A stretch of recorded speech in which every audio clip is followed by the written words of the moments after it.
किसी एजेंडा के तहत नहीं जा रहे। वहाँ जो हिंसा हो रही है उसके जो पीड़ित लोग हैं जिनको प्रताड़ित किया जा रहा है, खासकर टारगेट करके एक समुदाय के लोगों को जो प्रताड़ित किया जा रहा है, हम उनसे जानना चाहते हैं कि क्यों ऐसा उनके साथ हो रहा है। नमस्कार, मैं हूं नीलू। तो आज सुबह से उत्तर प्रदेश में बरेली बवाल के बाद जबरदस्त तरीके से सियासी हंगामा देखने को मिल रहा है। अगर बात की जाए सपा डेलीगेशन की, तो सपा डेलीगेशन आज बरेली जाने वाला था, लेकिन उससे पहले हम आपको बता दें कि जगह जगह पर जो सपा के नेता हैं, जो लोग जाने वाले थे बरेली, उनको वहीं पर रोक दिया गया। अगर जियाउर रहमान बर्क की बात की जाए, संभल से निकलकर वो बरेली जाने के लिए तैयार थे, लेकिन उनके घर में ही उन्हें हाउस अरेस्ट कर लिया गया। वहीं इकरा हसन की बात की जाए तो गाजियाबाद बॉर्डर पर उन्हें रोक दिया गया है। वहीं इकरा हसन की बात की जाए तो इकरा हसन ने साफ कहा है कि मुस्लिमों की आवाज को दबाने की कोशिश की जा रही है, उनकी बात को सुना नहीं जा रहा है। इसलिए समाजवादी पार्टी का एक डेलीगेशन बरेली जा रहा है। वहां पर जाकर वो सिर्फ एक ज्ञापन सौंपने वाला है। वहां पर जाकर ज्ञापन वो देगा, वहां पर एसएसपी को ज्ञापन सौंपेगा, जो वहां पर डीएम है उनको एक ज्ञापन सौंपा जाएगा। तो ये बात डेलीगेशन कह रहा है, लेकिन दूसरी तरफ पुलिस का कहना है कि अमन शांति बरकरार रहे बरेली में, और यही वजह है कि उन्हें रोका जा रहा है, क्योंकि बड़ी मुश्किल के साथ हालात बरेली में काबू में आए हैं। क्योंकि आई लव मोहम्मद पर जिस तरह से विवाद हुआ, बवाल हुआ, उस बवाल के बाद कहीं से इस पूरे मामले पर शांति दिखाई नहीं दे रही है। ठीक है, बवाल तो थम गया है, लेकिन अब राजनीति भी जबरदस्त तरीके से हो रही है। आज समाजवादी पार्टी का एक डेलीगेशन था, उस डेलीगेशन में कौन कौन से लोग थे वो भी हम आपको बता दें। इस प्रतिनिधि मंडल की बात की जाए तो नेता प्रतिपक्ष सपा प्रतिनिधि मंडल में नेता प्रतिपक्ष विधानसभा उत्तर प्रदेश माता प्रसाद पांडे, मुजफ्फरनगर से सांसद हरेंद्र मलिक, कैराना से सांसद इकरा हसन, संभल से सांसद जियाउर रहमान बर्क, रामपुर से सांसद मोहिबुल्ला, सांसद नीरज मौर्य, पूर्व सांसद वीरपाल सिंह यादव, पूर्व सांसद प्रवीण सिंह एरन, जिला अध्यक्ष शिवचरण कश्यप, महानगर अध्यक्ष समीम खान सुल्तानी, विधायक एवं प्रदेश महासचिव अतउर रहमान, विधायक शाहजील इस्लाम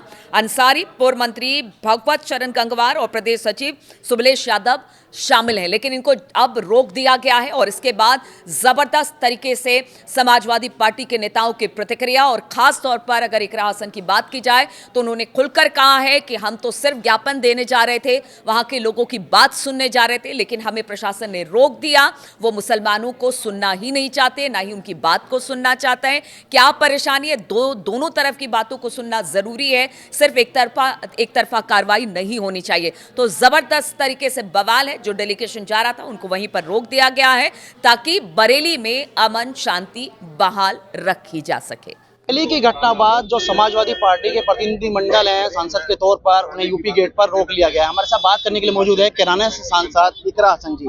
इकरा जी, आज आपको रोक लिया गया है यूपी गेट पर, आप बरेली जा रही थी। जो बरेली में घटना हुई है उसको लेकर जो राष्ट्रीय अध्यक्ष अखिलेश यादव, उन्होंने जो डेलीगेशन भेजा था, क्या कहना चाहेंगे? जी, राष्ट्रीय अध्यक्ष अखिलेश यादव जी के निर्देश अनुसार एक डेलीगेशन बना था जनप्रतिनिधियों का, जो बरेली अलग अलग जगहों से बरेली की तरफ रुख कर रहा था।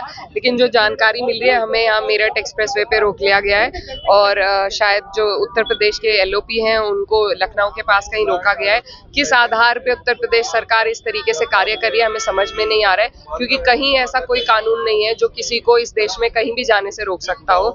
तो ये एक जंगल राज है, आज आप सबके सामने है कि वहां पर सिर्फ फरमान चलते हैं, ना संविधान चल रहा है वहां पे, ना कानून व्यवस्था सुचारू रूप से चल रही है। सिर्फ सीएमओ से जो फरमान आते हैं उनका पालन प्रशासन करती है। तो ये सवाल वहां की नैतिकता पे है, वहां के सरकार की नैतिकता और प्रशासन से भी है।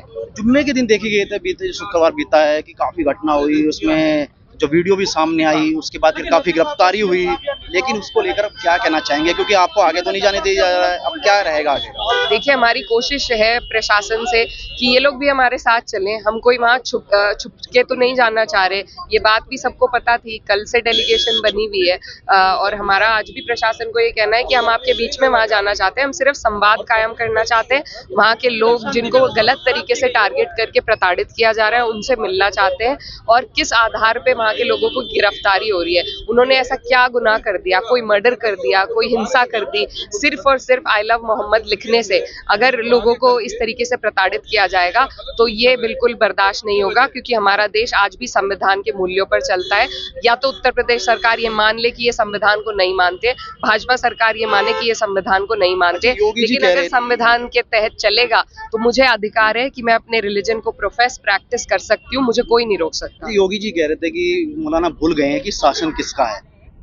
जी देखिए, उत्तर प्रदेश के जो मुख्यमंत्री हैं उनकी जिस तरीके से टिप्पणी आ रही है, मैं मानती हूँ बहुत अशोभनीय है कि इस तरह की भाषा का उपयोग करना, इस तरीके से सत्ता के नशे में वो चूर हैं और सत्ता का लगातार दुरुपयोग कर रहे हैं। सिर्फ 1 साल की बात है, ये जो पीडीए की ताकत जो लगातार बढ़ती जा रही है, जिससे उनकी बौखलाहट बढ़ी है और वो फिर से हिंदू मुस्लिम पर आए हैं, ये उनको इस गद्दी से उतारने का 27 में काम करेगी और फिर हम उनसे पूछेंगे कि वो किसका सुधार करेंगे। तो बात करने के लिए मौजूद थी कैराना से सांसद इकरा हसन। इनका साफ तौर पर कहना है कि जिस तरह से समाजवादी पार्टी के राष्ट्रीय अध्यक्ष अखिलेश यादव ने डेलीगेशन बनाकर भेजा था, लेकिन उसके बाद जो पहुंचे और हमें यूपी गेट पर रोक लिया गया, वहां पर क्या हो रहा है उसकी सच्चाई को हमें देखना है और सच्चाई को पता लगाना है। इसके लिए हम वहां पर जा रहे थे। गाजियाबाद से रोहित सिंह, न्यूज़ 18 उत्तर प्रदेश।